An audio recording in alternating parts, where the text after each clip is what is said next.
মোহনগঞ্জ এক্সপ্রেসের first class বগির দরজার হাতল ধরে ঝুলেছিল একটি ছেলে শিশু, নাম তার আবু। নামটা হয়তো আসল নয়, কিন্তু গল্পটা খুবই বাস্তব।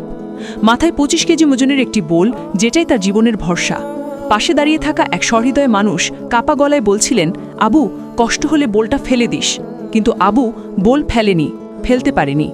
কারণ ওই বোলটাই তার সংসার, ওই বোলটাই তার ভাত, তার মায়ের ওষুধ, তার আগামীকাল।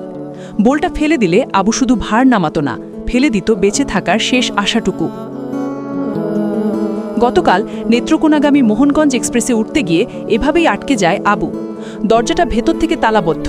চেন টেনে ট্রেন থামানোর চেষ্টা হয়েছিল বারবার, কিন্তু চেন কাজ করেনি। যেমন কাজ করে না এই রাষ্ট্রের বিবেক।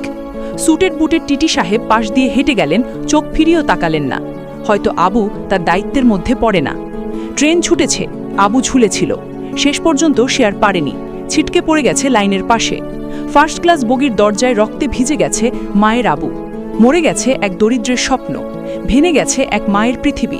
আর রাষ্ট্রের কেউ ছিল না কেউ।